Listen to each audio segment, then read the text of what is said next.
right, check, check. How do I sound? Self? Okay, want to make sure I sound good and I'm not clipping or anything. All right, people. Welcome to the experience. This is the NXT No Mercy pay-per-view post show. It is a triple threat tonight. I am Drew, and joining me, as he always does on these PLEs, is our resident lawyer, Mr. Jeff Lippman. Going on? I went 2-4. Wow, I'm so proud. As you should be, sir. And joining tonight is he's been on the we've been working together all week. This young man, Mr. RJ the Brooklyn Savage. Howdy, howdy. How's everybody doing tonight? And we're getting all right. Yeah, we haven't had a triple threat on these PLEs in a while, so hold on. Just got a weird message. Anyways, nonetheless, let's get things started. WWE NXT No Mercy just occurred. It was in Fort Lauderdale, Florida. And let's get things started. So the first match of the night was Javon Evans versus Josh Briggs in a singles match. The night prior, Javon Evans actually appeared on two different shows. He appeared on SmackDown answering Sami Zayn's open challenge for the United States title. And he did a really good job. It was a really good match, and the main roster crowd seemed to really be into they seemed to be really into Evans. And then he also appeared on Impact, or not Impact, Victory Road. I'm sorry, where he answered another challenge. This time, Leon Slater for the TNA X Division title, which is going to be at Bound for Glory. So he's been busy getting his face and his name out there. So, but that match is going to be fucking insane when it happens. If you like the flippity doodahs and just insane athleticism, that one's going to be for you. That one's going to be for you. Jesus Christ. Yeah, it's and you know, people might consider it a match of the year candidate. It's gonna be a lot of fun. I do like Slater from what I've seen. Javon, I'm very high on, and we'll see how that match goes. But odds are it's gonna be batshit crazy. But NXT No Mercy, first match on the card: Javon Evans versus Josh Briggs. I mean, this is a nice opener. I like Briggs. I know RJ isn't too high on Briggs, but I mean, you even put on Twitter that you thought Briggs was a lot more bearable in this match, than what you usually see from him. I'm gonna just say this about Josh Briggs. Josh Briggs is a good worker for a big man and everything like that, right? Mm-hmm. But he, like a lot of other people that they see him high on, that's a big man, right? He's just boring. There's nothing else to him. I'm big, you're small. I'm a bully. I don't care what the fans think. There's nothing new, genius, or brilliant about it. And he's just there. He's just a big man that's there. Now, and Jeff, you being an MLW watcher, there was another big generic guy who's now the World Heavyweight Champion who used to wear a golden bodysuit that looked like MVPs. And now he went away a couple years ago, and he came back with a mask, with a whole new gimmick, and now he's the MLW World Heavyweight Champion. That man's name is Mads Kruger. Mads Kruger. Sure. Yeah, and I just think that Briggs might need to go down that route. Might need to come up with a character. Might need to come up, maybe wear a mask. Do something. Because what he's doing right now is just boring. When the bell rings, yeah, he's good, but there's nothing else to him. He's not special. He doesn't cut a promo that's special. He doesn't get you hyped into anything. At least Oba has that. Oba has that walk. He has that aura, whatever, to him. And I mean, if you look at other big guys in wrestling, like Warlord Hobbs, you look at those guys, you just want to root for them and stuff like that. Josh Briggs doesn't have that. To me, he doesn't have that quality. And I just think that he needs something extra on that bone. Wearing leather pants and a big vest with somebody's skull on it. That looks cool, I guess, on paper, but like that's not a personality. It He doesn't just look cool. needs. Well, I was trying didn't to look cool when Vader had the stupid giant mask with smoke coming out of it, and it looks less cool 30 years later, just on a shoulder. Yeah, I don't get the whole smoking skull thing on his shoulder. That kind of throws me off. Yeah, It just reeks of costume. Yeah, but no, I see where you're coming from, RJ. I think that's the point RJ is making, is that nothing about Josh Briggs is bad. He can do everything, but nothing about him stands out. Like if he has a 20-year career, okay. If he's released tomorrow and is working the indies, okay. I mean, he feels sort of fungible, and I think a real opportunity was lost a few years back when they brought JBL back and they paired him with Baron Corbin. But instead of changing anything about Baron Corbin, they just had JBL with Baron Corbin. And I thought at the time that, I mean, you have a guy named JBL who his character was a rich, commodities trader from Texas, an oil baron, that's what they're called, and you could have put Baron Corbin in a cowboy hat and called him Oil Baron Corbin. And at that point, you could have paired him with Josh Briggs, brought them up, and been like a new Blackjacks, kind of like two big cowboys. And that might have worked with all of that together. I don't know if it would have or wouldn't have. I think Josh Briggs' biggest problem is that when you look at him, he just looks like a nice guy. He has a kind face. Yeah. And he's too big to be a typical baby face, but he's got a kind face. So while I wasn't really thinking about Mads Kruger at the time, a mask would do a lot to hide the face. War paint would do a lot to it. Some sort of eyewear that he's always wearing would do a lot to hide the kind face. In any event, he just seems like he's a gatekeeper now. And again, you could move him up and he could be somebody's heater or bodyguard and it'd be fine. But, after Javon's 24 hours and all the hype with Javon and a few lost title matches here and there, I mean, there was no way he was losing this match on this PLE. So while the match was fine and it was fun, I didn't mind it, but I was sort of just waiting for it to end. Yeah, same. Because I'm just not into Briggs. I'm not into Briggs. I'm just not. And when I'm not into a wrestler, I automatically kind of shut down on it, especially when that particular wrestler is on offense. Yeah. Like I kind of double down and just like look at my phone and pay attention to my phone a little bit. And when Javon started his comeback and started like bowing up and slapping him around and telling him, "Hey, you want this shit, Jit?" And that's when I started paying attention again. And of course, the finish and everything like that was very smooth. But other than that, I can't get into Briggs, man. Can't get into Briggs. That's why I wrote what I wrote on Twitter earlier. Javon Evans got me to care about him for at least 20 minutes because he was in a match against somebody I actually like and care about. So when you went down that road of there's a big guy who didn't have much of a character who's down in MLW, I didn't know who you were talking about until you said the championship, because you could have been talking about Dijak, you could have been talking about Baron Corbin or Bishop Dyer, and I suppose you could have been talking about Mads Kruger. Was a long time ago. I didn't even think about him that way. I think about him just as Mads Kruger. Yeah, when he was Logan Creed. Yep. I was like, oh my God, who the hell is this guy? Remember, but he overcame that for me a while ago. Yes, he did. Back about 2 spokespeople ago for Contra. Yeah. Oh yeah. Yeah. And I mean, I like the original version of Contra better, but he's not bad in the role he's in right now. Yeah. He's definitely. I think he's taking the ball and running with it.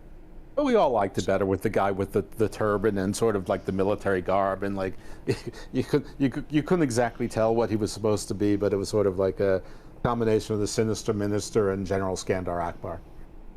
Yeah, yeah, it was great. But the match ends with Evans. Samael. The match ends with Evans. Samael. It's been bothering me I couldn't think of the name. Samael, the original Satan. Yes. Yep. All right. The new Sheik, as they call them. With Evans countering a choke slam into a cutter, and then defeats him with his finisher. So, which was impressive, nonetheless. But yeah, you're right. I mean, Evans has had a pretty impressive week, so there's no way he's going to lose to Briggs, clean. But again, Evans, I can't say enough good things about him. The dude has a future. And it's weird because he started his wrestling career at 13. I didn't know that. He's mad young, man. Yeah, but I didn't know he started at 13. Boys don't... yeah. Oh, Billy 'Cause, Stark, Nick Wayne, Batman. Yeah, those two. Oh, That's why the white think they're so young. Too, so Well, I mean, I thought in I guess because I'm talking about the wrestling business. I just assumed like for most wrestling territories or just training schools, you have to be at least 18. But now with parental consent, your parents sign that waiver. Yeah, but 13. And then also too, you got to remember this too, Drew. There's a lot of people that train underneath the table in these like private areas. I'm just not finding out this myself that they have these areas in South Carolina. Oh. Where people train teenagers and stuff like that to wrestle. I mean, it's very sketchy. Don't get me wrong. Can you very imagine sketchy. you're going to South Carolina and you're looking kind of for illegal stuff, and RJ's like, I can hook you up. You want drugs? No, I don't know about that. Do you want guns? I don't know anything about that. You know where the hookers are? I don't know about that. What about some gambling? I don't know about that. Wrestling. Underground wrestling training. That's what I got. Sign me up for that, buddy. It's like that. Yeah. He just has a large overcoat with nothing. Yeah. And he just tells you about wrestling. All right, so let's move on. I got the bullshit right here. By bullshit, I mean I got bullshit right. Okay, that's great. That's great. Love it. So next is you have the women WWE Speed Women's Championship, which was supposed to be Sol Ruca versus why am I blanking on her fucking name? Rainey Reed. Rainey Reed. There you go. Who got hurt during training? I remember her because she looks like every South Carolina girl ever. Yeah, it sounds about right. Especially in my town. Oh my god! You're looking out the window right now. I'm looking out the window right now, seeing a girl ride a horse down the goddamn road. Is it Rainey Reed? Might be her twin sister. It might be. I don't know. Ask her. Laney Reed, not Rainey. Laney Reed, whatever. Ask her if it was her that was the hooded figure in the match later. Oh, it definitely was her. I mean, are you kidding? How did she get Sami Zayn and the Usos disguises? She asked for the hookup, Oos. Okay. She showed up. Let me get that hookup, Oos. Well, she asked Jada for Jay's hoodie. Anyways, so it was supposed to be Laney Reed, but it ended up being Jada Parker. The match was 5 minutes because it was for the championship. I'm not sure. But I mean, the match was fun. I mean, there really is no other way to describe it. It was a 5-minute match, and it was quick, obviously, but it was fun. You kind of suspected what was going to happen. Lash Legend came out, caused a distraction, was going after Jada, but accidentally hit Zarya, and then Zarya speared Lash, and then Jada in the ring and got hit with the Soul Snatcher. 1, 2, 3. So Soul is still the Speed champion. Again, there's really no other way to describe this match other than that it was fun. Wasn't like overly offensive. I don't really think there were any botches.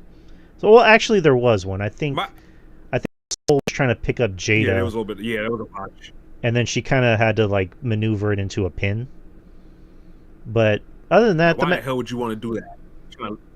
Trying to haul all that ass. Come on now, stop it. Yeah, it's a battle of asses, but fun match. I think you're confessing when you're saying that. What am I? I think when RJ said, "Who'd want to haul out all the ass?" I think he's telling us that he would like to haul out that ass. Oh, duh! It's RJ. But, Come on. I mean, so Ruka, but so Ruka trying to do it is just weird. Like, come on, like you can't.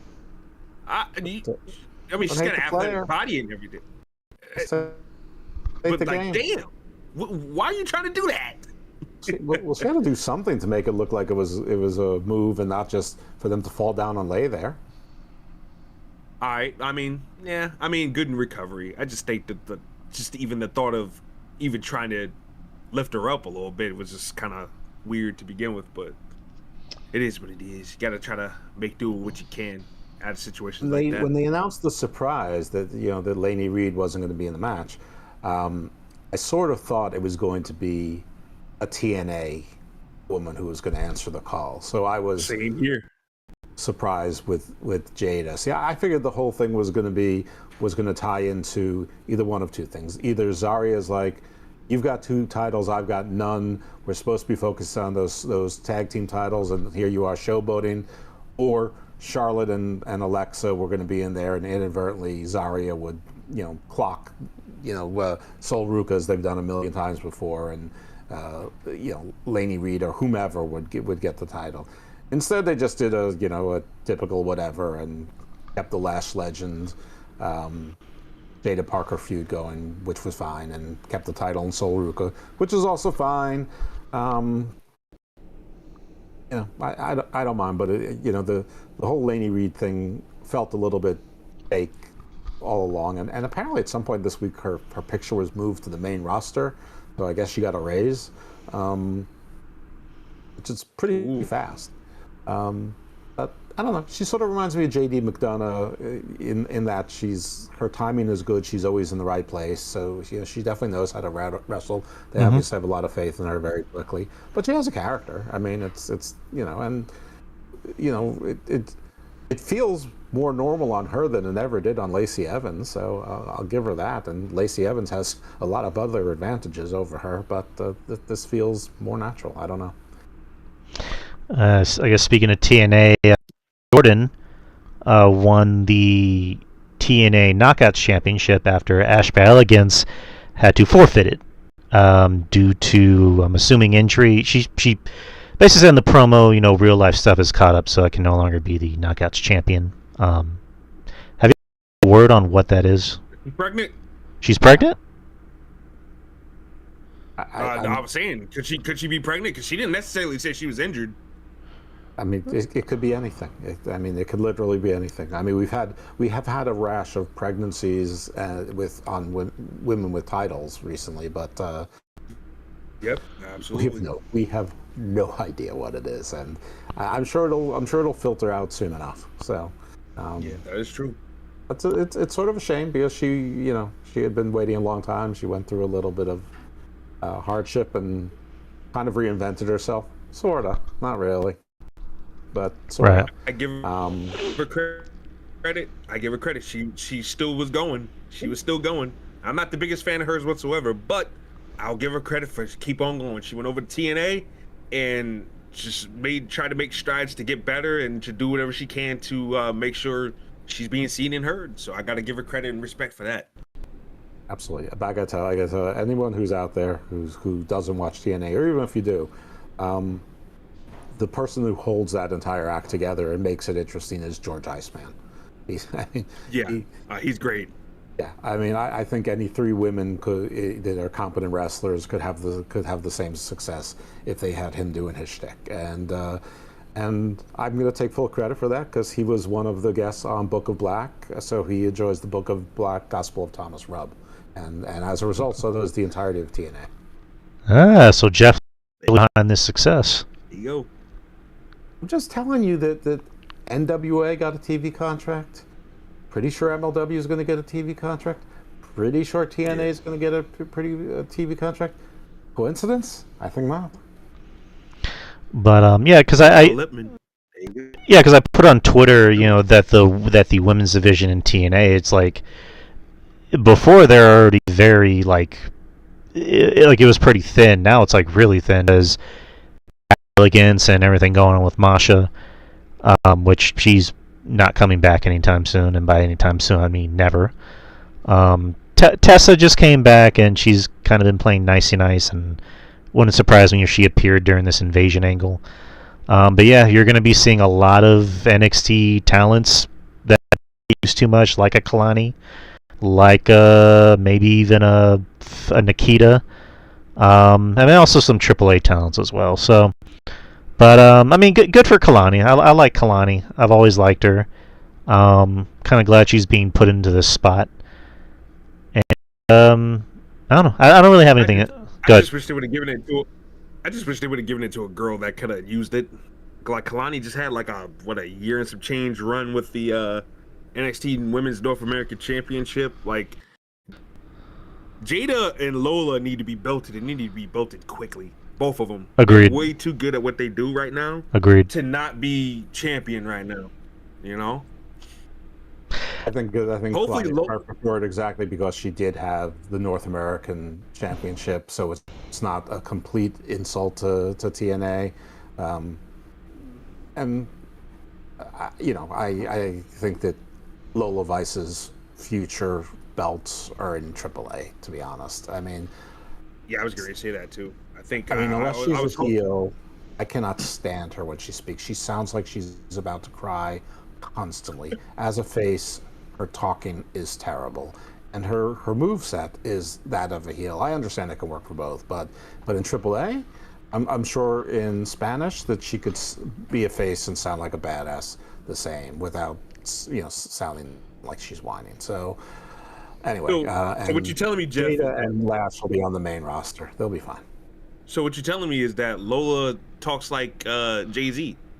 When Jay-Z trying to talk, it sounds like he's crying or getting ready to break out in a crying matter. You are assuming a lot of things right there about me, and I thank you. I have no idea what Jay-Z sounds like. It's your boy. Talking about, come on. You can feel it like it's like it's throwing a bunch of shoulders off. Be what you talking about. I have nothing. It sounds like he's going to cry every time. Like, Jay, you good, dog? No, B, get off. Don't but I agree. Cry if we keep doing. No, but I agree with Jeff wholeheartedly. Like, I love Lola. I think she's improved in the ring, but her promos are just not that good. It's weird because her and Stephanie, they both obviously speak the same language, but Stephanie sounds more convincing when it comes to promo in English because it sounds like you believe what she's saying. Whereas Lola, Jeff hit the nail on the head. Every time he says this, she's a natural heel. Like her trying to be this, like, be a bad, be a bad bitch. But they got too many bad bitches on the roster, though. They got too many bad bitches on one roster. I also don't think anyone wants to boo Lola. JC Jane, they're supposed to be bad bitches. Jada Parker's a bad bitch. Lash Legend is a bad bitch. Lainey Reed is a bad bitch. Like everybody's coming from that bad bitch template. They would all work as faces. Jada would work as a face. Lash would work as a face. And Fallon, nobody believed that she was going to be a heel 2 years ago. No, not at all. I did not see. I didn't foresee that coming at all. She looked like the farmer's daughter, for God's sake. Yeah, another girl that looked like she could be from around here. Yeah, you also what's the name? Ren Sinclair. So another one that it's hard to would believe as a heel. Yeah, she's too. That girl's got a lot of energy on the mic and everything. I don't know, but anywho. So another women's match next. Whip and I steel cage match. You had Jordan Grace and Blake Monroe. I like Blake's entrance. I really do like her entrance, and the song's starting to grow on me a little bit. Yeah, this was a fun match. We sing that song at work. What was that? I said we sing that song at work. Oh yeah, it's basically we can't afford Sabrina Carpenter, so we had to find the other equivalent to it. But no, this is a fun match. The crowd seemed to be into it. It was weapons, and you have two women who know what they're doing. I think Blake is starting to kind of. It's weird to say this because she's been around for a while, but it seems like she's grown more comfortable in her role on the show, and the fans are starting to take to her a lot more. Weird. She seems like when you see her, you think Blake Monroe now. You don't think Mariah May anymore. Oh no, but I think the fans are starting to take to her a lot more because I don't really think they knew how to understand her when she came in. But yeah, she's grown on me. Another thing too is she was only in the States for a year in AEW. Because a lot of people think she was in the indies in the States, but she was in Japan for most of the time too. So maybe it's another thing of getting used to an American audience as well. because Japanese people, they'll eat shit up in a heartbeat. You can do anything stupid and like they'll eat that shit up. But in America, you got to work a little bit harder to get the American fans on your side a little bit. So I'm thinking that's another factor as well. But continue. I also think she's believable in her role. Like when she comes out and she's the badass, or when she got that promo saying, I can make the devil blush. Like that sounds believable, especially if you're someone who didn't really follow her career. And I'll be honest, I wasn't too familiar with her career. I saw a little bit of her stuff in AEW. Justin can probably back that up more than I can. RJ, you probably can. Jeff, maybe you can.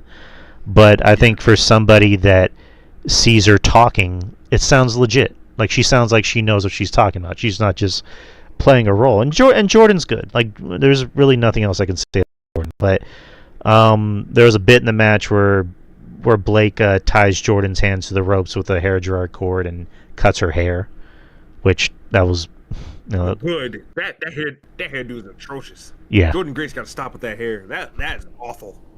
That hairdo is awful. It doesn't do her any favors. I guess it's a tribute to Luna, but it's like Luna rocked that shit a whole lot more better than you did, sweetheart. Agreed. Stop. It's bad. Agreed. I did think It's bad. I didn't think the match went on maybe a few minutes too long towards the end. But there was a nice spot, with an air raid crash to the table, and Grace got the win. So I'm gonna guess maybe a third match is gonna happen. Match, last woman standing. Yeah, but they tied a piece. But what'd y'all think? Jeff? I don't really buy Blake Monroe in the hardcore match, so this seems strange. It seems like she's someone who should have a heater that's in the hardcore match. I'd like some of the spots. I thought the match was fine, but I have to be frank with you, when Jordan Grace came out in all white or hardcore weaponized in a steel cage match, and there was no blood during this match, that just left me feeling hollow. Because you don't wear white, you don't advertise this kind of match, you don't have blood in the story, you don't cut somebody's hair, have a steel cage, and they never use the baseball bat. The most impactful weapon in the whole thing, nobody used the baseball bat. So listen, the match was fine, but it felt like a very controlled WWE hardcore match, which for the most part don't really feel like hardcore matches. There were a couple where Mishin did some, I think, when she was still Mia Yim in NXT, that went pretty well, and I enjoyed the one with Rusev and Sheamus. But honestly, most of those Shillelagh matches, what is he called, Donnybrook matches? Most of those were when it was like a fight night and with Ridge Holland and Pete Dunne and Shane. I thought most of those stunk, and this one didn't stink. It was fine. I was never bored, but it could have just been a regular match if they were just going to have Blake lose. It should have been something weird where Jordan lost, because Blake is the one that's the star, unless they're planning to have Jordan have a 4 or 5 month run with the NXT women's title, and she goes to the Royal Rumble and with the NXT title, doesn't win it, of course, and then loses it shortly after, and then there's on the main roster. But it didn't make any sense to me. I don't understand why you're pushing Jordan over Blake. The obvious thing is for Jordan to win this match because she's bigger and stronger, more experienced, and there's weapons. So the whole point is that the sneaky, conniving heel should somehow win, and Jordan should have blood all over her, wearing all white. So, the whole story I concocted in my head before this match and when it showed up was entirely different than played out. So, maybe it was just my expectations were all wrong, but I don't know. This match it was just okay for me, dog.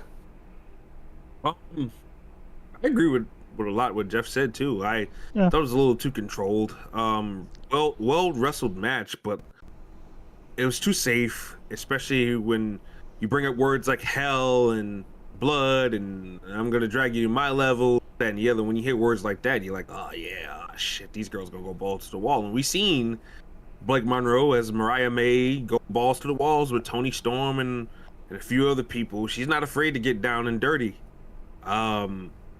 Jordan Grace, I don't recall seeing Jordan Grace do these type of matches.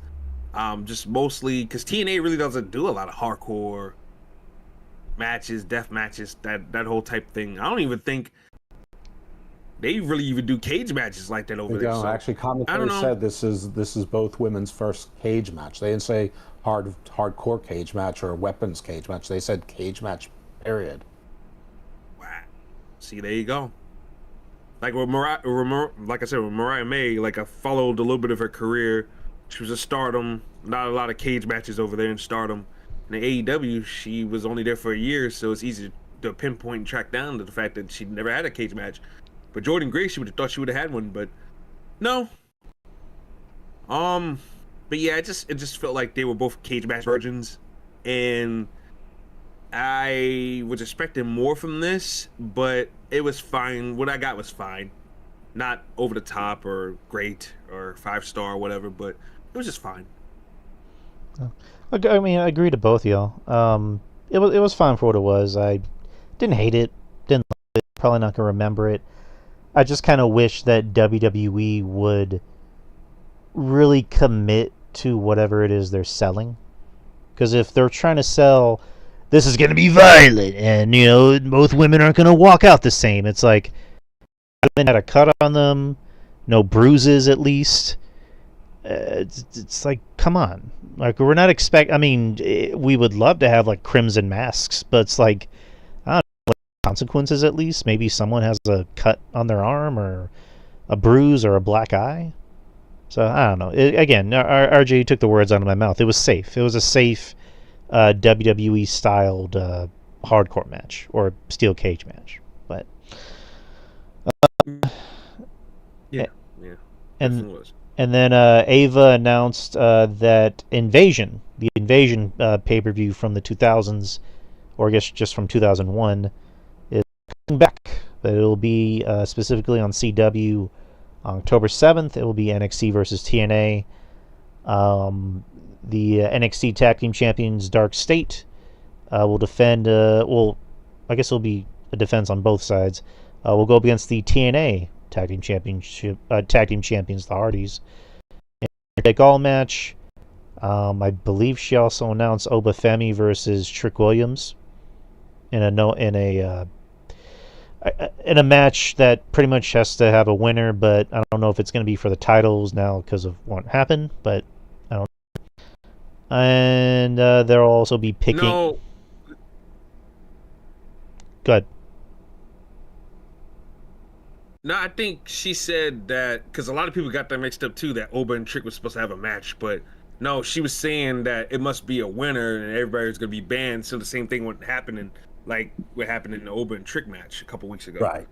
Okay. Right. There's no Oba Trick match. No. She said because of what happened during their match that everybody else is banned, which of course means that somebody who's a free agent or maybe AAA or someone will. The Dudleys. The Dudleys might have the Hardys back. They don't want anything to go wrong with that match, and because Dark State has 4 people. But I mean, I think the main thing was that there's 2 Survivor Series matches, one men's and one's women, NXT versus TNA. Yeah, that's gonna be good. It should be good. I mean, TNA's got a lot of young, untapped, a lot of young knockouts, and NXT women, a lot of impressive people. So that's gonna be good. But the men's side, oh my God, they're gonna have work to do, man. It seems like a bit of a. I understand that they're going against Dynamite, which is having Title Tuesday or whatever they're doing that night because Dynamite's on Tuesday. But this invasion just started. And to already go to Survivor Series style matches to try to settle it. I mean, obviously it won't be settled, but it seems a little bit soon. Yeah, too rushed, my man. I agree. You're not even waiting a whole month. You're gonna rush into it a couple weeks later. Come on, dog. Hasn't even had enough time to digest yet. Like you should have done this around Survivor Series tops. Now, I get it. You don't want it to overshadow Survivor Series, but what's the point? You ain't doing Survivor Series type matches no more anyways. You're doing War Games, which I wish they would stop doing every year, but that's besides the point. But yeah, just keep up with the theme of Survivor Series. Do it the week of. Who cares? Matter of fact, they should have done War Games for Invasion. Nah, that'd be Well, over. they may end up doing that when all is said and done, but I don't know. I mean, doesn't everybody want like a clash, like a real Worlds Collide, like Yeah. full pay-per-view, like 10 matches where it's, you know, TNA versus NXT people, all the titles are on the line, you know, Yeah. all, you know, a bunch of grudge matches. Yeah, I mean, to me that makes more sense. I mean, especially with that title name. I mean, if there's any time to do it, that'd be the time to do it for sure. Worlds collide. You can't get no better than that as far as like these partnerships go. Come on. I mean, TNA has a lot of veterans who haven't have stepped into WWE rings. There's a lot of stories to tell, especially with the main guys they showed. I mean, Macklin was in there, Young was in there, Darian.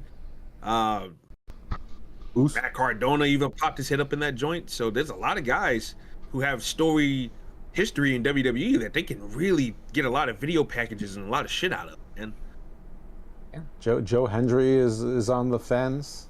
I mean, nobody's even mentioned that Ethan Page, you know, and his twin brother Karate Man were both in Impact for a long time. Karate Man.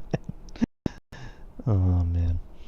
oh man, they got to revive Karate Man, man. He was great. Oh man. But anyway, it'll happen October the 7th, so should be a fun show. Next is you had, for speaking of Ethan Page, you had the Men's North American Championship, Ethan Page versus Tavion Heights. This was this was more of the wrestling match, quote unquote, of the show. I don't know why I put quote unquote, but everything else on the show that seemed more fast paced or had a gimmick. This seemed like the only like match where it's like, hey, here's the two wrestlers having a wrestling match. Nothing offensive, nothing too fast paced. It's just two guys who know how to work, i.e. Ethan. And I thought Tavion looked good. This is probably the best I've seen him since his match with Mike Santana back on I think back in May. And Ethan, I can't say enough about Ethan. It's almost how good he's been since joining NXT, you know, last year. It's almost like he's a completely different person. I don't know, Shawn Michaels saw something in him that a lot of people did, and you know, good for him. But I didn't expect Tavion to win. I think kind of everybody thought Tavion was going to win, but I don't think it made sense. Also, with Ethan's side feud with Dr. whatever the fuck his name is. Dr. Wagner the Third. Dr. Wagner the Third. There was only one title change on this show, and that made sense. The other matches, I'm like, it seems like everybody has a side thing that's going to prevent them from the title, or at least winning it. Sometimes it's the side things, which is what causes them to lose the title or the match. True, Ugh, I hate it. but I hate it. I mean, I don't mind I'm not really very invested in Dr. Wagner the Third. There's luchadors I like more, but I get it. He's He a legend. sucks. His father's the He richest man in sucks. the world. But He at sucks. least it's like a commensurate title versus a commensurate title. They're both sort of mid-card titles. So both make sense. Like, you know, in Mexico is part of North America, and Ethan Page is in, you know, the northernest part of North America in, you know, in Canada. But I understand it, and it's for, you know, booking future shows, and that's what wrestling promoters are supposed to do. But I kind of don't understand what NXT is for if it's not to have a veteran like Ethan Page, who's been fantastic and was fantastic tonight. I thought the match was great. I enjoyed the match a whole lot. I mean, I thought the first match was also a wrestling match. But my point is, I don't know really what NXT is for unless it's to elevate the people who are on the cusp and give them a title and see how they do. And it really seemed like there was a lot of momentum behind Tavion, and he sort of like, you know, unlike the Miles Bourneses and the Riley Osbornes and, you know, Duke Hudsons and all the other people who have split off from factions in the past in NXT that sort of have either gone on to do nothing or be released, like Damon Kemp, or go to the main roster like the Creeds to be summarily forgotten. You know, he seems like, you know, they paired him with the Olympic gold medalist already. You know, I don't know. I just thought that this would have been the time, but afterwards when we saw Dr. Wagner, you could tell why. But that could have been the excuse. Like that could have been the distraction for Ethan Page to lose. Tavion gets the belt, and Ethan Page is right back in a title picture again, just a different title for a different company. RJ? Yeah, agreed. I agree with Jeff. Number one, once again, I agree with Jeff completely. But, I mean, Tavion Heights, it seemed like it was his time, was his momentum, his flow. Shawn Michaels has a bad habit of breaking up factions for no apparent good reason. Like he did with Chase U, no apparent reason. I mean, 2 out of the 4 people in that faction are gone. They're unemployed. Thea Hale is nowhere to be seen. Like, why did you break up the group? Why'd you break up the group? I don't understand that. Same the thing with metaphor is all gone. Where's Noam Dar? No one's even mentioned Noam Dar's name. That Heritage Cup is gone. I mean, he got hurt again. Gone. Yeah, I'm glad The that Angelo cup's family gone. Gone. Exactly. Like, Sean, why are you breaking up these acts if you have no apparent plan for them? I don't get it. I don't understand it. And the same thing with Heights here. I thought it was his time. Thought Heights looked good. In this match, he didn't do anything overly impressive or anything like that. Like I probably would have thought he would have. But I thought this match was well wrestled. Page is a good vet and everything like that. And he's a good guy to put up against a lot of these guys. But to Jeff's point, what's the point if none of these guys are getting the ball to see how they do as champion? Like I don't like that whatsoever. And you're gonna waste this guy's momentum that you've been building for him for a couple of months now for fucking El Hijo del Dr. Wagner III? For that fucking guy who, as far as I'm concerned, I'm sorry people, y'all can hate me all you want, is a big tub of goo. Like there's nothing impressive about that dude whatsoever. He had the most boring match at that Triple Mania. I don't see anything special about that dude whatsoever. So what if he's fucking Dr. Wagner Jr.'s son? I don't give a shit. Dr. Wagner was a fucking legend. This guy ain't no fucking legend. And he looks like shit. So, I mean, you can scratch your ass with that as far as I'm concerned. I get it. The geographic aspect of the championships. I get it. That's fine. Hee hee ha ha. I got it. But, come on. It's just nothing. And you know what? Might as well put that belt on Ethan Page too. Fuck it. While you're at it. I don't care. At this point, yeah. I do not care about that Dr. I don't. They wasted El Macias' run on that fucking guy. Give me a break. And by the way, this was the same guy that thought he was too good to be in WWE last year when he was a free agent. I think he was mad about they didn't want to give him a bump in pay to come to NXT or something like that. I'm like, dude, who the fuck do you think you are? Who do you think you are? You ain't better than Dragon Lee. You're not better than any of the guys that already have underneath contract. You're not better than who's the lowest luchador or Mexican that they have on the roster on the totem pole. That would be by booking proxy, I guess the Garzas and Santos Escobar, or Cruz del Toro or Joaquin Wilde, or even though Joaquin Wilde. The Americano 4. You know what? Even those guys are better wrestlers. I find those guys way more interesting than I do. Dominic Mysterio. He's like Dr. Wagner the third. I would say the lowest on the card of what's supposed to be Mexican acts would be the LWO, though one of them is Filipino. Yeah. Well, even Cruz del Toro is better than fucking El Hijo del Dr. Wagner Jr. Give me a fucking break. Get out of here. No argument there. I mean, I think they're better, but I mean, they're not more over in Mexico than Dr. Wagner Jr. because of who his dad is.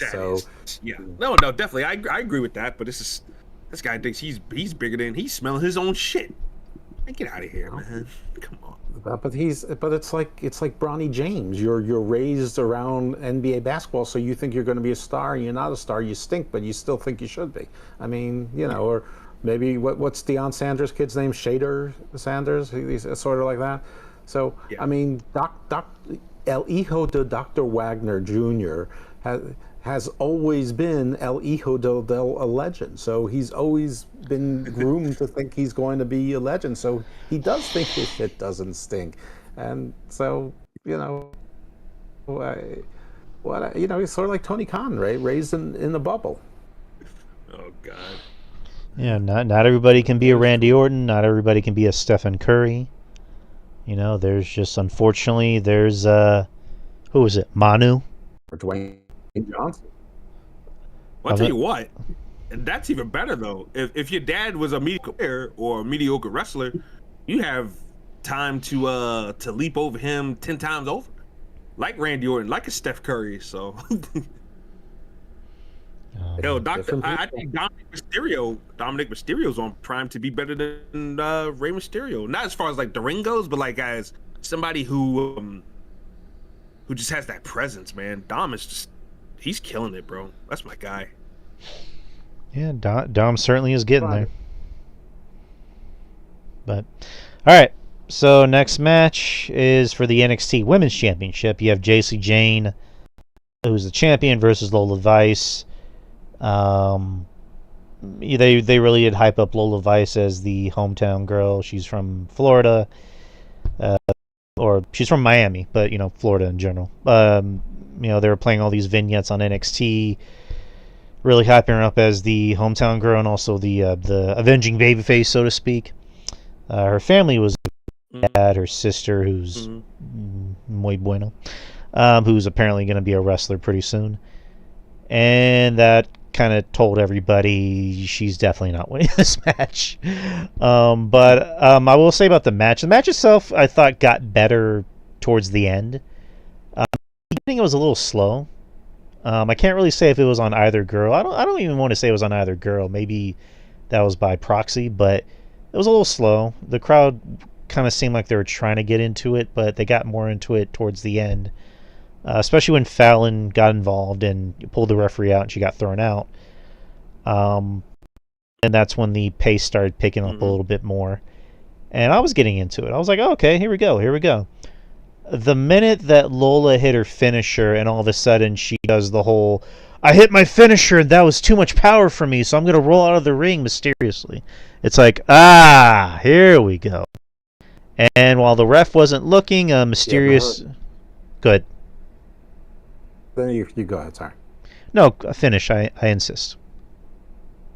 Okay. Well, I mean, she did her finisher, but her momentum was going in the other way. So, like, they weren't positioned correctly for her own finisher's momentum to carry her. Like, she should have been, I don't know, if she hit Jacy on the north and she was on the south, they should have reversed polarities for her momentum to carry her further that direction where she fell over the ropes. That looked really artificial. Aside from that, I actually thought the match was terrific. I thought it was great from beginning to end. All right. Like I mentioned, a mysterious hooded figure came out and attacked Lola. Wasn't looking, and Sikoa is so mean. Yeah, I know. And then Jacy got the win, and Jacy's still the champion. Jacy didn't even know what happened. But yeah, sure she didn't. Obviously it was Laney. I mean, it was suspected because the backstage segment where Laney was talking about getting hurt, and Lola, for whatever reason, decides to go talk to her and then threatens to rip her leg off or whatever, which Laney's getting involved somehow, and she did. Right, and she had fresh frosting, highlights on the front of her hair that wasn't there 2 days ago. So she obviously got injured and went straight to get her hair done. Yeah, that sounds about right. That sounds very, very normal. Very normal. But again, I like the match. Like I mentioned, it started off a little slow, but it got better towards the latter end. But go ahead, RJ. Yeah, I mean, that's a normal WWE pace. I don't think you're gonna see any WWE matches starting off balls to the wall and doing flippity doo-dah superhero pose in the middle of the ring. I don't think we're gonna be seeing any of that. But yeah, no, it told the story. Lola Vice being in the hometown, or as they kept on saying all night, the shadow of the hometown of Lola Vice and everything like that, with the mom and the sister and the dad being there and everything. That was cool.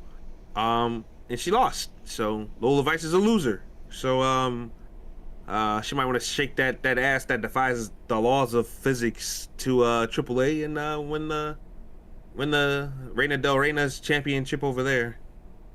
Shawn Michaels. was like, "You're never getting the NXT championship over here, darling." And I guess we do Jordan Grace and JC Jane at this point, because unless Fallon is the end game, if that's not it, then Jordan Grace has to win the belt at this point, because I don't see anybody else. That's it.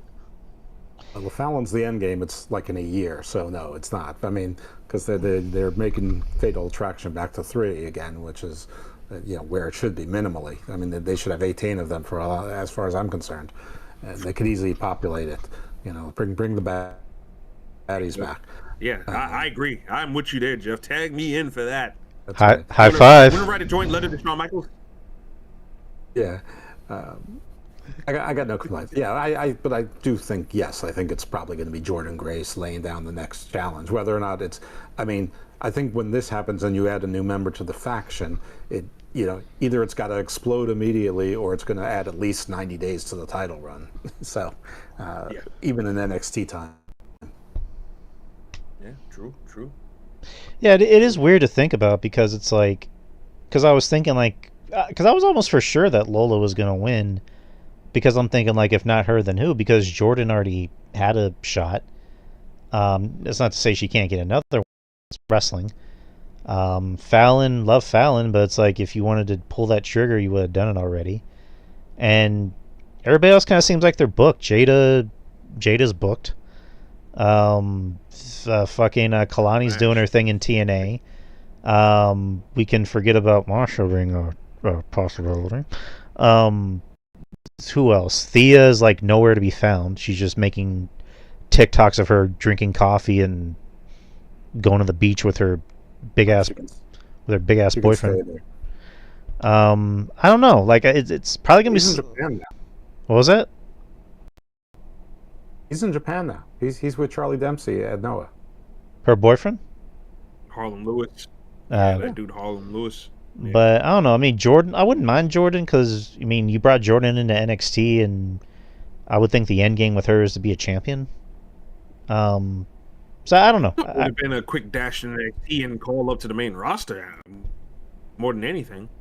Right. So again, I love JC. I'm a JC guy. I've always been a JC guy, and I'm happy that she's being put into the spot, and they're not just making her a one and done champion. They're actually giving her time to really build up her status as the top girl in NXT. So I'm happy for that.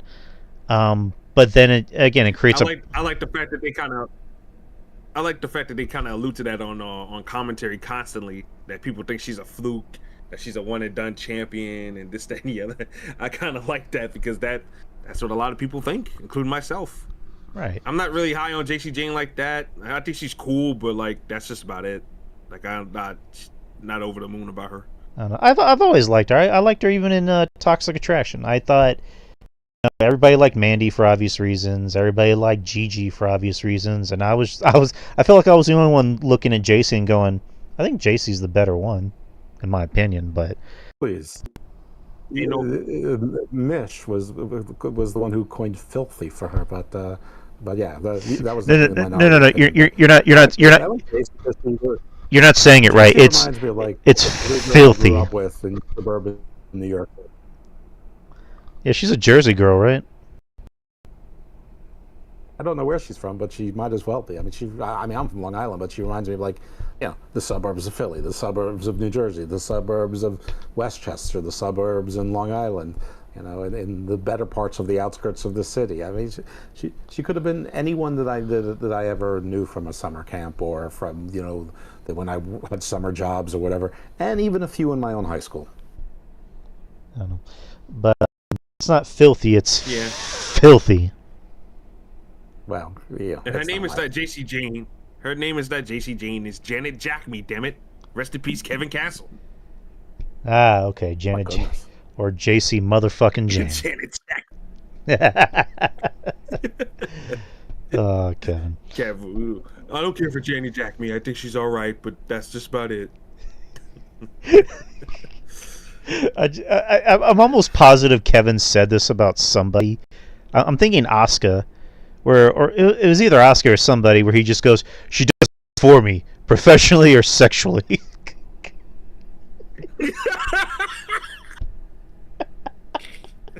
No, that was you. He was talking about you. Oh, man. Ah, okay. Oh, damn. Woof. Okay. Maybe that's why he was pretending to hate Damn. me so much, because he secretly. No, I'm like I can't talk about Kevin like that. No, Good Lord. It doesn't matter. This line is no good anyway. Okay. But anywho, let's go on to the main event. Main event, NXT Championship, Obafemi, the champion, versus Ricky Saints. Good main event. I thought it delivered. I thought it was pretty solid. I like the story in it of Oba not really taking Ricky seriously. I mean, even on Tuesday when they were on Grayson Waller's show, or the Waller Effect, that all Oba can talk about is Trick Williams and not really Ricky Saints. So there was a good underdog story to tell with Ricky. I also like the offense that Ricky got in, where you knew damn well he wasn't going to be able to pick up Oba and do Rochambeau. He had to be more creative with how he beat him, and so he used the table to do a DDT, which the table didn't break, and then did 2 more DDTs. He did another Hurricane Run and DDT for the win, which I didn't really see that coming, but I thought it was creative how he beat him. But overall, I thought it was a really good match. I thought it was a really good main event. It delivered on all the spots it was supposed to deliver on. Happy for Ricky. It's crazy to think about that he debuted earlier this year, back in March or April. Yeah. Said he's been there 6 months. And he's already the NXT champion, and he was the North American champion as well. But so good for Ricky. I mean, it's one of those stories where it's like, I like Ricky. Good. Drew. Huh. Are you really surprised? I mean, you know how paper thin the top of the NXT men's card is. Well, I'm not saying surprised. I could debut in NXT tomorrow.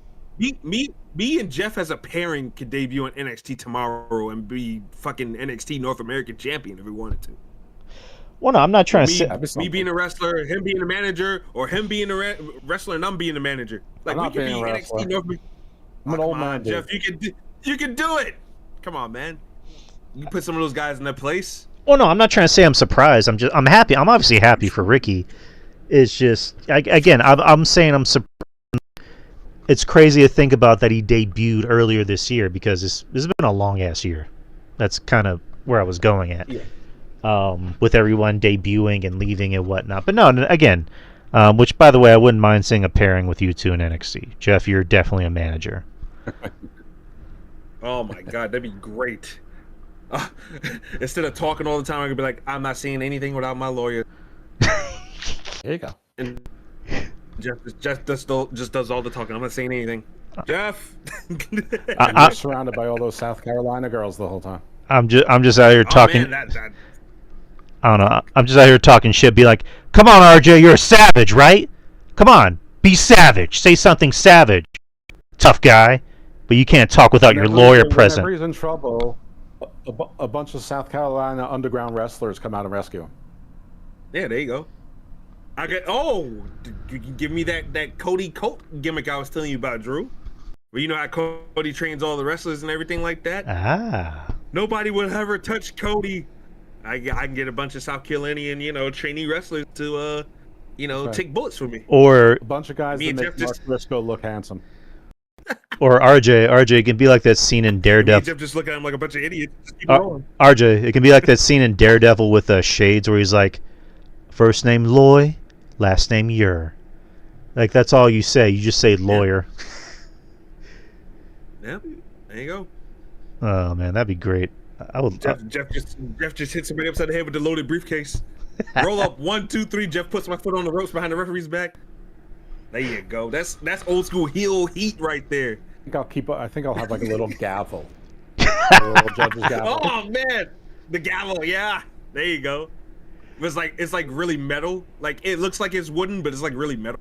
Like, oh man, bam, right upside the head behind the ref's back. The way you interfere in match. Damn it, not again. The way you interfere. It'll be just fine. The way you interfere in matches, you just yell objection. You know what? That'd be great, actually. I mean, there's a whole bunch of things you could do. You could have a Black's Law Dictionary. You could have a briefcase. You could have a Halliburton. You could throw a bunch of papers in there like contracts, and people slip on them. That contract was terminated. Oh man, look at all that paperwork in the ring, dog. Come on. Come on, man. Come on, man. Then 5 minutes ago, Booker T was just cheerleading for me and Jeff. Then 5 minutes later, he got a problem with how we do it. That's not right, man. Come on, dog. God damn it, not again. Come on, random Carolinian girl, get on the apron. Distract the referee while me and Jeff do our dastardly deeds. That'd be great. We can go up to a year with that, honestly. Should Jeff is a natural heel. That's what would make it work. Oh my god. Exactly. That's what you need. You need somebody that's gonna piss them people off. Like Kid Cass says, being a heel, you got to be committed to being a heel, and being a heel means pissing the people off. To the point where they want to see you get your ass whooped. I just love the idea of you just saying "speak without my lawyer" present, and you're just in the back cheesing, while Jeff is just like making the crowd irate, and then he ends it with, "I sentence you all to kiss my ass." Mic drop. That's, you know what? That's good. That's actually good. And Jeff could just say it so subtly too. Like, that's the perfect part about it too. Jeff doesn't have to say it in an angry tone. He could say it in just the smoothest tone in the world, and that would be enough to people just start raging at him, or they'll have a sense of humor like me, start busting out laughing though. So I mean, you can't really lose. It's gonna be entertaining anyway, you know. Oh, Jeff, you're awesome. But absolutely. But no, this main event. What'd y'all think about the main event? Jeff, you want to go ahead? Sure. I sort of felt a little bit about it the way I felt about the hardcore match, the cage match. It sort of felt very artificial to me. I don't take Ricky seriously either, and I don't take Ricky seriously against Oba Femi. I get the story. I heard it. They did it well. I guess they want to pull the trigger on Ricky because they want to fast track him up to the main roster. I don't see what everybody else sees in him. I don't see a superstar. I see a minor league star. But you know, I've been wrong before. Maybe I'll be wrong again. But small doesn't tend to succeed on the main roster, especially as a solo star. Sometimes, you know, if they're in a group or something like that, but on their own, they don't do well, and the main roster doesn't really do groups. I mean, they've kept the Wyatt Six together, but that's about it. All the other groups they've killed for, you know, whatever reason, or reasons. I would have preferred to have seen Obo win. I know he's got to lose at some point and to go up to the main roster, and we'll probably, you know, have him, you know, for his ego to captain the Survivor Series team or whatever for NXT, and maybe he won't care because he'll be like, I don't care about NXT anymore, or some story like that. But there was nothing wrong with the match. It was fine. It just felt like very much when NXT first rebranded to NXT 2.0 with all the bright colors and all of the wrestlers were obviously like, you know, had like 18 months experience. This is what that felt like to me. All right. What about you, RJ? Yeah, I thought the match wasn't anything special in particular. I did like the story of it, that Oba was looking over him, straight through him, and not looking at him as a viable challenger. I did like that, and I knew Oba was losing as soon as Vic Joseph mentioned that besides Tiffany Stratton, Oba Femi was the longest reigning current champion in WWE right now, altogether collectively. I was like, Oba's losing that belt. when they put lines like that, usually it's over. And I wasn't wrong. I like the way they got there though. The DDT on the desk, on the floor, then the one out of the powerbomb counter, and then the tornado on the ropes. I like the way they did it.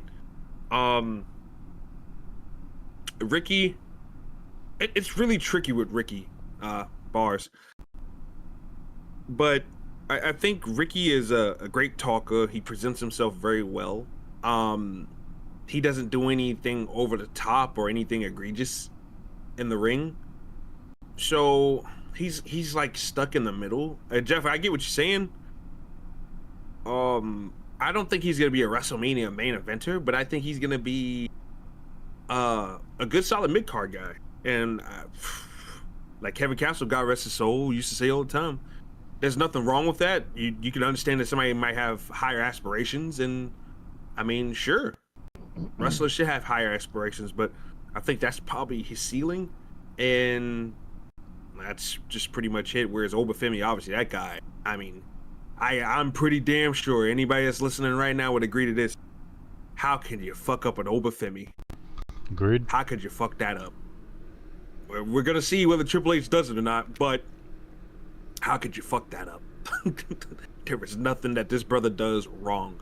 Cuts a good promo, looks good, has great presence, has a great physical charisma to him. Just love his strut. I love when he struts into that music. Oh my god, he makes that shitty music work. He makes that basic. Well, it's not shitty music, but he makes that basic music work. Like he really does. Well, and sometimes the man has to make the music a little bit. He doesn't have an easy beat to walk to, and then like you could see him find his cadence, and he gets it, and it's just perfect. I mean, I don't know. I'm a big Oba guy. I think Oba's fantastic. I don't think, I mean, one thing that's different about the WWE now than there was from like the Tito Santana days is that back then there was a mid card, and yes, of course, there's still a mid card. There's always a mid card. But I mean, your main event could, now the thought is you're either first or you're last. I mean, WWE has a low card, and then people who can slide up and down the card. They don't like.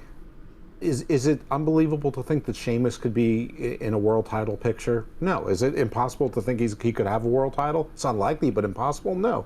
I mean, AJ Styles slides up and down. Finn Balor slides up and down. Damian Priest slides up and down. Drew McIntyre slides up and down. I mean, there's a few guys that seemingly are always on top, and then you have your low card guys that are either in factions or low card. Like Otis is going to be perennially low card. Tozawa is perennially low card.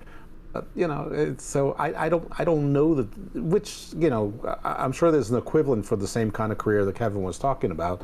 But now it's probably more like your 8 to 10 year Baron Corbin career, get released and either live off your laurels, kill it in the indies, maybe make your way back, or just kill it in the indies, and then at some point, do podcasts or whatever the hell else you do.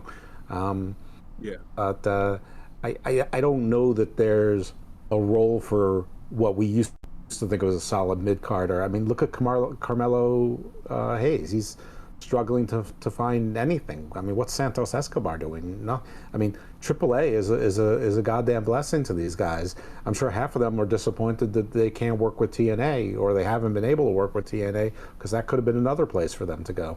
I don't get that. See you saying that right there. What you saying right there should be a reason why they should just go ahead and let some of those guys just work TNA. Let Santos Escobar work at TNA. Let those guys do something. Let them earn their keep. Carmelo Hayes ain't hitting it right now on the main roster. Let him go to TNA. What's so wrong with that? I don't understand that. I don't understand why you just can't let them go. For stints, not for a one-shot appearance. For stints. I don't get it. Same thing with Omos.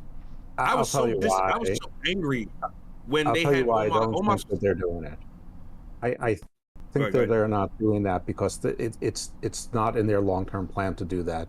And they are they're either helping overtly or at least tacitly TNA get a TV contract. And I don't think they want that TV contract to be based on the innuendo that there's going to be main roster talent on TNA with any frequency. They want it to be known that it's going to be NXT, and that's what the TV deal is going to be better based on. And then after that, maybe they'll get a little bit more flexible, for the renewal or whatnot. But I don't think if the TV contract fails, it doesn't happen. I don't think they want it to be. And you sent AJ Styles there, and they still didn't get a TV contract. Or that the company says, we thought you were going to be sending us people like AJ Styles and Finn Balor and and Solo Sikoa, and instead you're just sending us like Tony D'Angelo and Nico Cusafino. You're in breach of contract. So I think that's the backstory behind it. I also do think they want to keep it to an NXT TNA feud. Where if TNA is the babyface and they finish the story ultimately, it doesn't really hurt WWE. It's still their developmental brand, and they, probably right after they call up like 6 of the top prospects, they, that's when NXT loses, so they're already a weakened NXT. Yeah. Yeah, I mean, I can see that. To me, it feels like you should do something with some of your players. If you insist on keeping some of these people, do something with them, Like Omos, like it's frustrating to me that he went over to Japan, got over nicely, was looking pretty damn good over there, and was tag team champion, was helping that group get over with Yoshitatsu and is it Ozawa and some of those other guys. He was helping those guys get over, and then all of a sudden they pull him for what we thought was gonna be maybe a little stretch, a little run into the Royal Rumble, but it never happened. And it's like, why the fuck did you pull this guy from Japan when he was over there killing it? But what they're not doing with him is bizarre. I mean, I don't know why they just don't put him in the Vision and have him stand behind Seth Rollins. I mean, that would make so much fucking sense. Yeah. I even pitched the idea of having him be Dominic Mysterio's bodyguard. Have Dominic come out on his fucking shoulders. Like, why not? Or join Chelsea Green's protective squad. It doesn't have to be the Secret Hervis. That ain't all that clever, the Secret Hervis. That would be hilarious, actually. That'd be some serious comedy. In almost anything. Yes, and you're just wasting that dude's youth. The only thing he doesn't make sense doing is nothing. Right. But a guy that big, he should be on TV doing something. If you're not a fan of his wrestling, fine. Even though to me, Omos is not offensive at all. I don't find anything he does, like as far as wrestling wise, offensive at all. He's really good. Like he's supposed to wrestle. Yes, and he can fucking move. And he's not a car. Too. He's not a train wreck like Khali. Like he can move. I don't get it. I don't get it. Why there's nothing for this guy to do. Absolutely nothing. I don't get it. I mean, especially whereas the they put guys almost picture. Just that image alone should have gotten him on TV. And exactly. And I don't think the failure to do things like this is part of the reason why people aren't watching the WWE main roster nearly as much. I mean, there's a confluence of reasons, of course, including that there's a monthly PLE. So what do you need to watch the TV shows for? Plus, now they did this new ESPN thing, which was not nearly as easy or as free as they led lots of people to believe. I mean, I have ESPN in 4 different places, and none of them was this. So it's like I have the app I have the old app on my phone. I've got the app on my smart TV. I've got ESPN through my Disney, with my Disney, and I have all the regular ESPN channels. And Joe Tessitore more than once said, if you have ESPN, you have this. It's not going to cost you anything more. And I was just like, fuck you, I'm not watching. I can live very easily without WWE main roster wrestling. NXT still being on Peacock was like my little happy day. And now if TNA gets a TV deal, I have 2 hours more time to watch it because I don't watch SmackDown. If MLW gets a TV deal and they're actually back to weekly as opposed to once a month, which is easy as pie, I have time because I'm not watching Raw. All right. I agree with that. By the way, I'm going to MLW on November the 20th when they come to South Carolina, Jeff. So I'm looking forward to that. Well, don't steal any of my best friends from me. No, I'm definitely gonna go up to Mr. Thomas and be like, hey, Mr. T, hey, I see the work you be doing with my Uncle Jeff, man. Like, what you want to do, man? All right. Listen, if you tell him where the good places to eat are, he'll be your friend. He loves eating. Oh, definitely. I can show him a couple of places. Now he's probably got. Quan loves tea. Quan thinks he can eat more than anybody in one sitting. That's what's up. That's what's up. I mean, they probably have to go there early in the day because some of these spots they close a lot early. If you like seafood, I know a damn good seafood spot, man. But it's a little bit. It's like an hour away from Charleston, though. Oh, he's not But doing shoot. he ain't doing that. But yeah, man, there's a lot of other He's good staying places. within the there's some good safety of the places city. He's staying. Which is not. Thomas is not fucking around in suburban and country South Carolina. I am sorry. He is just not going. He is an urban cowboy. I mean, urban cowboy. Shit, he might like where I live at then. You say he's an urban cowboy. He might. Man, where I live at, I mean, the dirty you, borough. Like, I mean, don't steal my best friend. If he comes to live with you, I may have to come live with you too. I'm very jealous. There you go. I mean, we can help refix my house and retool some things. That'd be great. I don't do anything. I don't do anything. I just don't lie do anything. around. Just lie around. Nothing. Well, I got plenty of Not a TVs, damn so thing. I got plenty of TVs. I got 3 computers. I got 2 Xboxes, 1 PS, I don't play video games, don't worry about PlayStation. So, I mean, I got plenty for my guests to do. That's what people love coming to my house.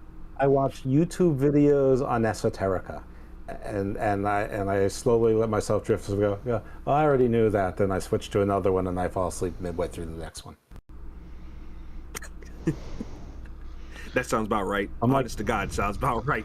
The Demiurge again? No, I already knew about that. Next. Ooh, the Cult of Inanna. That sounds interesting. That sounds like a good man. RJ and Jeff. Hey, he's the man. He's the man. One's a lawyer, one's a Brooklyn savage. But they're both in South Carolina. But they're both in South Carolina. What kind of hijinks will they get up All to right, boys, today? let's wrap this up. All right, Let's so wind this thing down. all right, so grade, number grade, letter grade, whatever. What'd y'all think? Whoever wants to start. Give it a B B? minus. B minus. That sounds fair enough. B minus. Match of the night, least favorite match of the night. Oh, match of the night for me was probably the opener. Honestly, I was into the opener a little bit more than the NXT Championship match. I would probably say, and it wasn't because it was a bad match necessarily, because it wasn't a bad match, but the speed match. So yeah, I'd probably go with that. But my match of the night was definitely the opener. All right, Jeff. My match of the night was North American title match. Even though I wanted Tavion to win, I still thought it was an excellent match. I was entertained the entire time. Close runner-up would be JCJ and Lola Vice. I thought that was a very good match. My least favorite match of the night, because of was the title match. It's not that I didn't like it. I didn't like the ending, and I never believed anything about Ricky Saints. I have to believe, though I have to agree that objectively speaking, the speed match was probably the worst match of the night. I mean, the whole 5-minute thing. I think the speed thing is just stupid. They should just bring back cruiserweight titles and just have them defended across all the brands. Yeah, it almost seems like it's going around. Like we all didn't really care for the speed match, not necessarily because it was bad, because it was just not really something that I don't think we all really cared about. If these folks can be beaten in 5 minutes, why does it take them like 14 minutes to be beaten in another circumstance? Very true. That is true. My favorite match of the night, the North American title match. I thought it was good. Love Ethan Page. And I'm starting to like Tavion Heights more and more when I see him. And also the women's title, the NXT women's title, was probably a close second. But that's No Mercy, people. We'll more than likely be back next month for Halloween Havoc, so look out for that. And I will see y'all probably tomorrow for Culture. I'll need to ask Ruben about that. And if not, Wednesday for the Experience. 9 p.m. Central Time. Every Wednesday on YouTube and also on the Wrestling Soup Discord. And then Twitter X, DY Experience, TikTok, Drew Yari, and also subscribe to the YouTube channel. But guys, go ahead and plug your stuff. Whoever wants to start. RJ, go ahead. You can follow me on X at LowRJ Unlimited, where my words have no words whatsoever. So if you don't like that, don't follow me. And catch me doing these shows with Drew, Friendly Neighborhood Marks, every other Thursday. We've been hammering them out a whole here lately, though. Yes. Yeah, new one just came out yesterday, so check that out. Yeah, check that out everywhere where you can find podcasts at.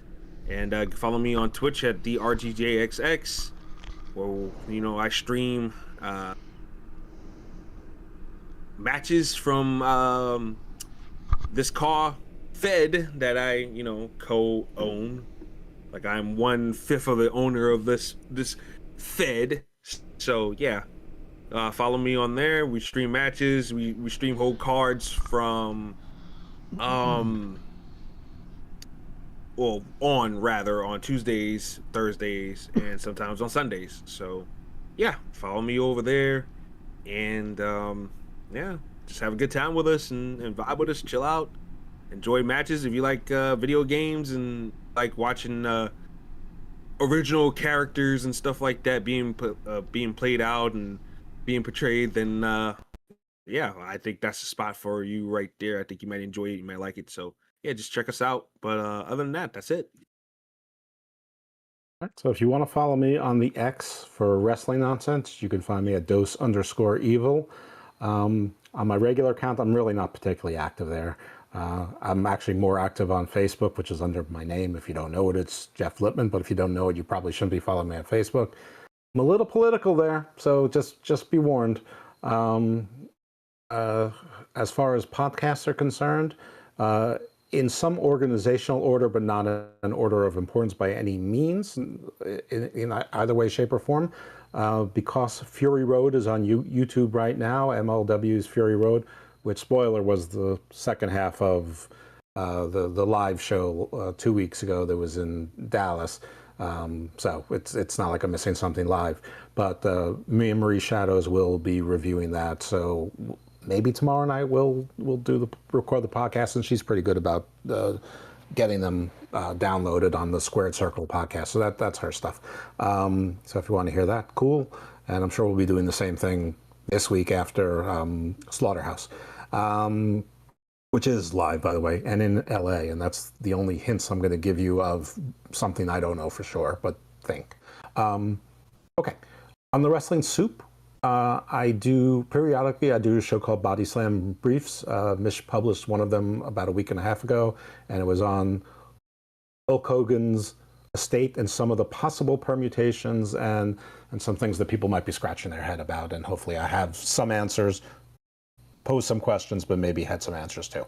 And then we can all play along together by seeing what happens in the future. I also do a show on the Wrestling Soup Prime Network with Lufisto. We do the LFG review show. That's Legends and Future Greats, the reality show. So we're into the finals. We're into the playoffs now. And we'll take it to the end, and then we're going to do one retrospective with an actual wrestling fan who's also a psychologist, who's going to do some analyze some of our dime store psychology and what she thinks of the jobs the coaches did in some of the characters. On the Wrestling Soup and Friendos feed, which is a separate feed, and it's not everywhere. It's not on Apple. I know it's on Spreaker. It might be other places too. I'm not sure. But I do the Evolve review show. It's also on the Don Reynolds and White Chocolate YouTube channel, and we also do it live on the Discord. Usually after the Thursday night Soup show is over, about 15 minutes afterwards. It's called The Dose of Chocolate, and it's dedicated to Evolve, the single A WWE developmental show. So if you wanted to know where Ridge Holland has been, aside from TNA last week, that's where he's been. Yep. And the Key Lines too. My shows, they're called The Garden of Thought. And generally speaking, there's 2 to 3 of those a week. One is called The Gospel of Thomas with my co-host, Mr. Thomas. It previously was The Book of Black. And we talk to people in wrestling. Monday, I'm generally about non-wrestling stuff. Monday, I'm going to publish a show with the epic Doug Malo. You don't know him from wrestling probably, but you know him because he's the guy who pulled Roger Jackson off of Stykos too. He's the only person in that promotion that did a damn thing. So we talked to him about food and stuff. And then some of my other shows are, I just dropped a show with John White from Craigenford on Dragons and Serpents and other fun stuff. We're also working on a limited series on the show Dark, which was on Netflix, and it's sort of like a time travel kind of show that people were begging me to watch. And we're going to do 3 shows, doing seasons 1, 2, and 3 each per episode, and we've recorded 2 out of 3 of them so far. So that's plenty, but it's all on Garden of Thought. It's all free. It's on every podcast platform that you could possibly imagine. So thank you for giving me your attention.